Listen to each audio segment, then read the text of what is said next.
اعوذ باللہ من الشیطان الرجیم، بسم اللہ الرحمن الرحیم۔ لاکھوں کروڑوں اربوں خربوں درود و سلام محمد و آل محمد پر۔ السلام علیکم ورحمۃ اللہ وبرکاتہ۔ معزز ناظرین و سامعین، آج کے بلاگ میں ہم نبیذ کے متعلق پڑھیں گے۔ حضرت انس رضی اللہ تعالیٰ عنہ سے روایت ہے کہ میں نے اپنے اس پیالے میں رسول اللہ صلی اللہ علیہ وسلم کو پینے کی اشیاء شہد، نبیذ، پانی اور دودھ پلایا۔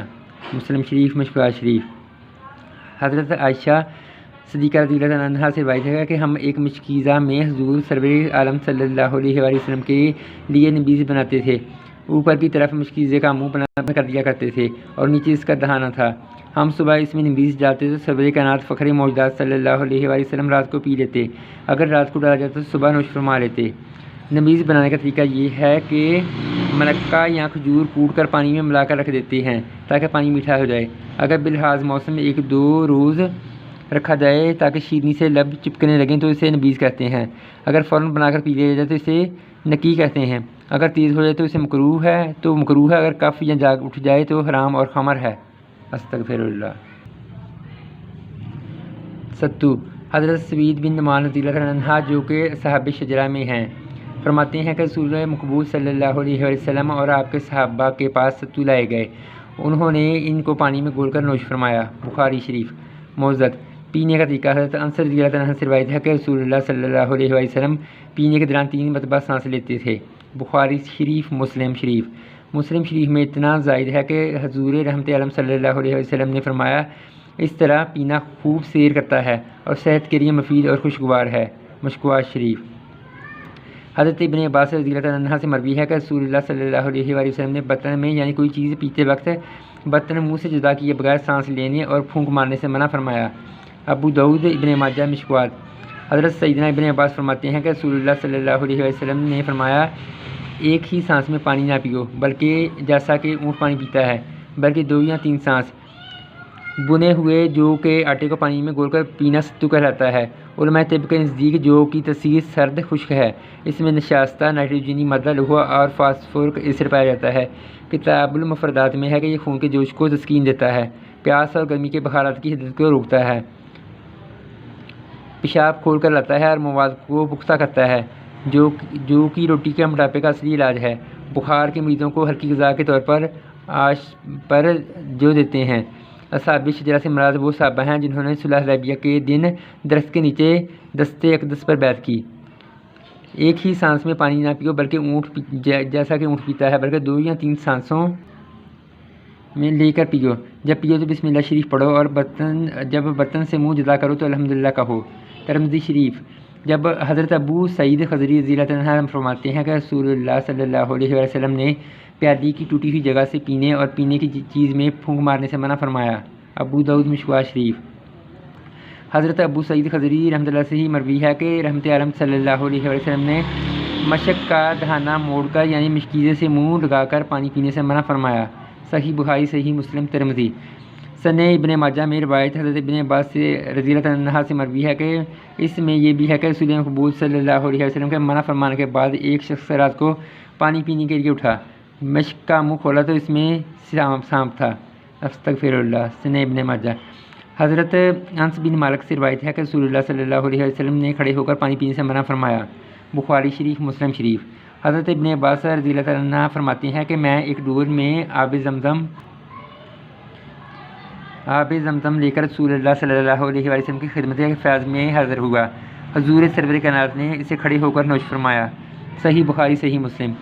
امیر المومنین حضرت علی مرتضیٰ رضی اللہ عنہ سے روایت ہے کہ انہوں نے نماز ظہر ادا فرمائی، پھر کوفہ کے چبوترا پر یعنی دارالقسطنطہ میں لوگوں کی ضروریات پوری کرنے کے لیے بیٹھے، یہاں تک کہ نماز عصر کا وقت آ گیا۔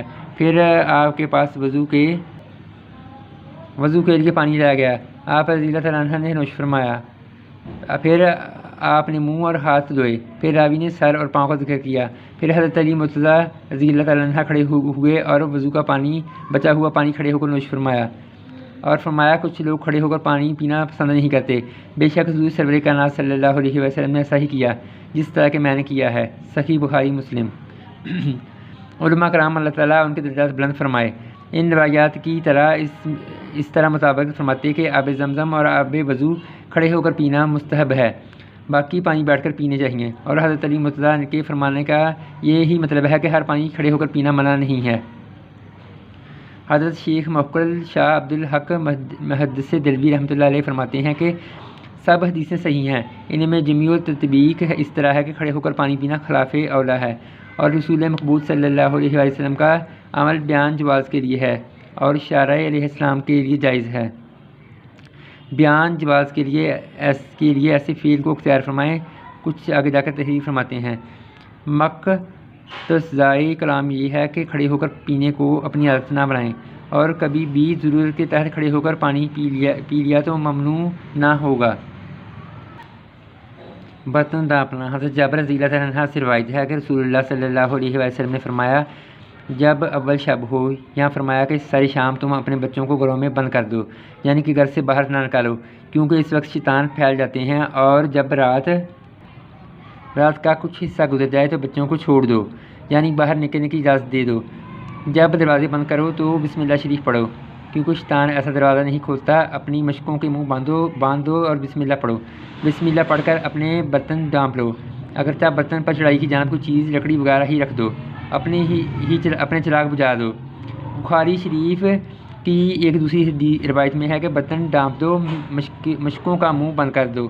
شام کے وقت بچوں کو اپنے پاس بند رکھو، کیونکہ یہ جنات کے پھیلنے اور اچک لینے کا وقت ہے، اور سوتے وقت چراغ بجھا دو، کیونکہ بسا اوقات چوہا بتی کھینچ لے جاتا ہے اور گھر والوں کو جلا دیتا ہے۔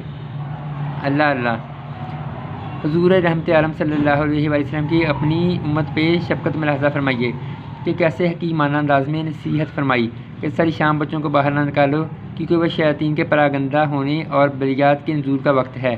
کہیں ایسا نہ ہو کہ تمہارے بچے کو شیطان کا کوئی چکا لگا دے اور تمہیں پریشانی ہو، بلکہ شیطان لعین کے داخلے کو ناممکن بنانے کے لیے فرمایا کہ دروازہ بھی بند کرو تو بسم اللہ شریف پڑھ کر، پھر فرمایا کہ مشک کا منہ بند کرو اور برتن کو ڈانپ دو، کیونکہ ممکن ہے کہ رات کے اندھیرے میں کوئی زہریلا کیڑا، کوئی سانپ یا چھپکلی وغیرہ برتن یا مشک میں داخل ہو جائے جس سے تمہیں نقصان پہنچے۔